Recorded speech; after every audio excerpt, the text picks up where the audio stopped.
Quando estamos investigando cientificamente a religiosidade, a relação da religiosidade com a saúde, não é suficiente dizer assim, que a religião ela é boa ou ela é ruim para a saúde. A coisa é muito mais complexa.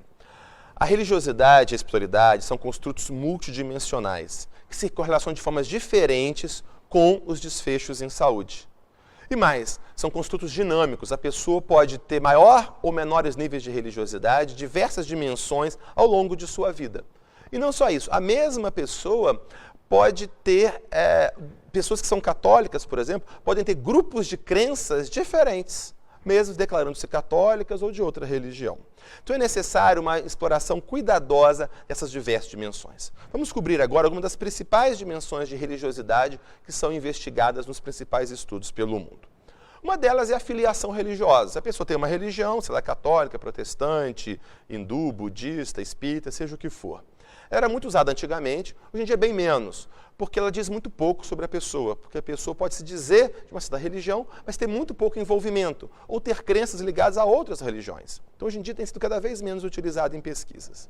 Uma outra medida muito mais robusta de envolvimento religioso é a religiosidade organizacional, ou a frequência religiosa, ou seja, com qual frequência a pessoa vai a algum evento religioso, ao seu grupo religioso, ao seu culto, à sua igreja, seja o que for.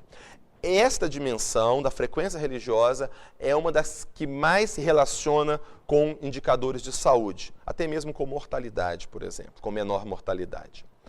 Outra dimensão religiosa é a religiosidade privada. É a pessoa que faz as suas orações, suas leituras, ouve ou assiste programas religiosos, ou seja, essa prática religiosa privada também é algo bastante importante. Há, por exemplo, uma religiosidade subjetiva, em que se pergunta para a pessoa o quão religiosa ela se considera.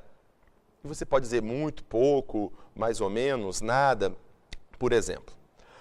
Outras dimensões bastante importantes, muito utilizadas em pesquisa, é a orientação ou compromisso religioso, que pode ser intrínseca ou extrínseca.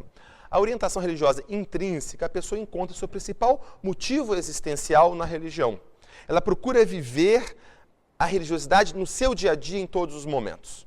Diferente do religioso extrínseco, em que o extrínseco ele procura tirar alguma vantagem da religião. Ele usa a religião para outros motivos, além de efetivamente a vivência da religião. Gordon Allport, o psicólogo de Harvard que criou este conceito, costumava dizer que enquanto o religioso intrínseco ele vive para servir a Deus, o religioso extrínseco vive para ser servido por Deus. E, de um modo geral, os indicadores positivos de saúde estão associados com o religioso intrínseco e não com o extrínseco. Mas é importante não confundir religiosidade extrínseca com a religiosidade organizacional, que é a frequência religiosa. São coisas diferentes. Por fim, o coping religioso. Coping é uma palavra inglesa que significa lidar com. Então, o coping religioso ele pode ser positivo ou negativo. É o uso da pessoa de recursos religiosos para lidar com problemas e com adoecimento. E esse uso pode estar associado com resultados positivos em saúde, o que é o coping positivo, ou com resultados negativos, o coping negativo. Exemplo, como a pessoa lida com um problema. A pessoa pensa o seguinte, frente a um problema, ela pensa, eu vou fazer o melhor que eu posso, fazer tudo o que eu posso, e o resto eu entrego nas mãos de Deus. É o coping colaborativo, é um coping positivo. Um coping negativo é o coping passivo. Eu não faço nada e Deus vai resolver. Frente a um problema, eu paro e espero apenas que Deus resolva. Este coping passivo é um coping negativo.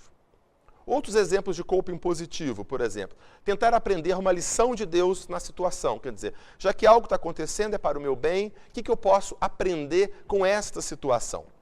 E isso é um exemplo de coping positivo. Ou, por exemplo, se envolver em atividades religiosas de leitura ou participação em atividades religiosas como um modo de tirar o foco do problema para algo mais construtivo. Exemplos de coping negativo, por exemplo, é ficar questionando, será que Deus me abandonou? Será que Deus não tinha capacidade de evitar este problema? Ou, por exemplo, que o problema que eu estou vivendo foi o diabo que causou. São exemplos de coping negativo. Então, para uma boa pesquisa, é importante conhecer essas várias dimensões e investigá-la de modo acurado.